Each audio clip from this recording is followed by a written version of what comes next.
जय जय नारायण मित्रों, कैसे हो जी? ठीक ही होंगे।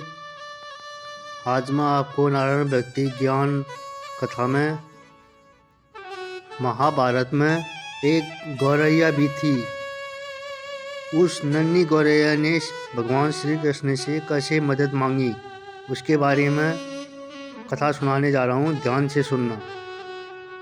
एक लोक कथा में आता है कि कुरुक्षेत्र को महायुद्ध के लिए तैयार किया जा रहा था। जब विशाल सेनाओं के मार्ग हेतु धरती समतल की जा रही थी, हाथियों से पेड़ उखाड़े जा रहे थे।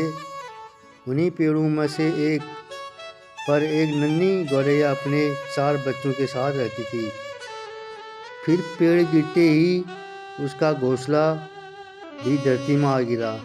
सौभाग्य से बच्चे जीवित बच गए, पर वे इतने छोटे थे कि उड़ भी नहीं सकते थे। भय और असहायता में डूबी गौरैया चारों ओर सहायता ढूंढने लगी।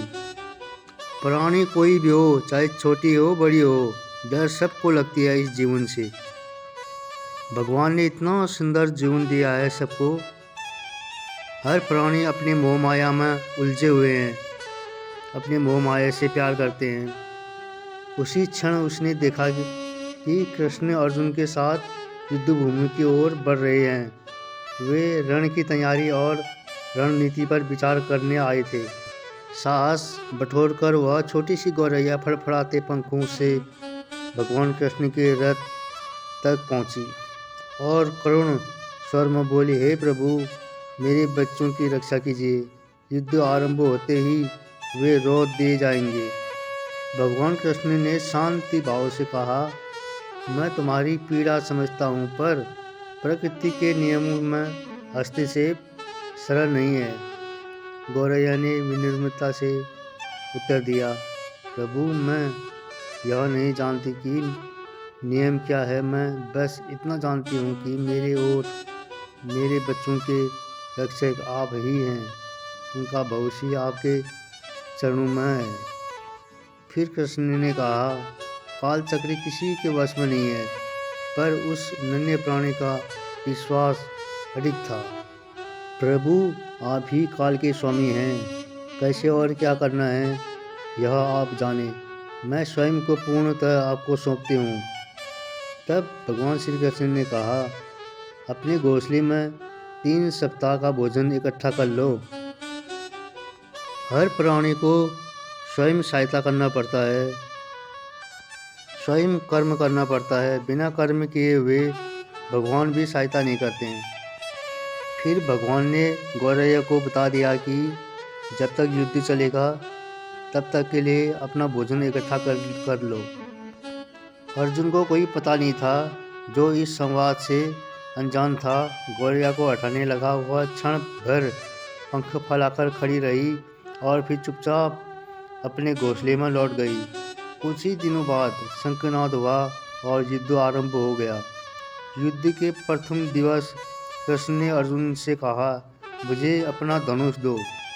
अर्जुन चकित रह गया, क्योंकि कृष्ण ने शस्त्र न उठाने का व्रत लिया था। फिर भी उसने श्रद्धा से धनुष सौंप दिया। कृष्ण ने एक हाथी की ओर बाण चलाया, पर बाण हाथी को घायल करने के बजाय उनकी गर्दन में बधी घंटी से टकराकर टूट गया। अर्जुन मुस्कुराया, प्रभु, क्या अब मैं बाण चलाऊं? कृष्ण ने धनुष लौटते हुए कहा, अब आवश्यकता नहीं है। फिर अर्जुन ने पूछा, केशव, आपने हाथी को क्यों लक्ष्य बनाया? वह तो सुरक्षित है। कृष्ण मौन रहे। 18 दिनों के भयंकर संग्राम के बाद पांडव विजयी हुई। एक दिन भगवान श्री कृष्ण और अर्जुन को युद्ध भूमि के एक कोने में ले गए, जहां अभी भी अनेक शव पड़े थे। वहीं वे रुके और बोले, अर्जुन, इस टूटी हुई घंटी को उठाओ। जैसे ही अर्जुन ने घंटी उठाई, उसके भीतर से एक एक कर 4 छोटे पक्षी निकले और फिर उसकी माँ गौरैया वे प्रसन्न होकर कृष्ण के चारों ओर उड़ने लगे। अर्जुन स्तंभ रह गया। 18 दिनों तक वही टूटी घंटी उस परिवार का सुरक्षित घर बनी रही थी। हाथ जोड़कर अर्जुन बोला, प्रभु क्षमा कीजिए, आपको मानव रूप में देखकर मैं भूल गया था कि आप सर्वशक्तिमान हैं। यह कथा हमें सिखाती है कि कभी कभी ईश्वर संकट को हटाने नहीं बल्कि उसी संकट को हमारा आश्रय बना देते हैं। आइए जीवन के कठिन समय को भी उस घंटी की तरह स्वीकार करें, धैर्य, विश्वास और संयम के साथ, जब तक प्रभु स्वयं हमें बाहर न निकाले। जय श्री राधे कृष्ण बोलते रहिए और विश्वास रखें, जरूर एक दिन सहायता करेंगे। जय जय नारायण भक्तों, जय जय नारायण। कैसा लगा आज का कथा ज़रूर बताइए। जय जय नारायण।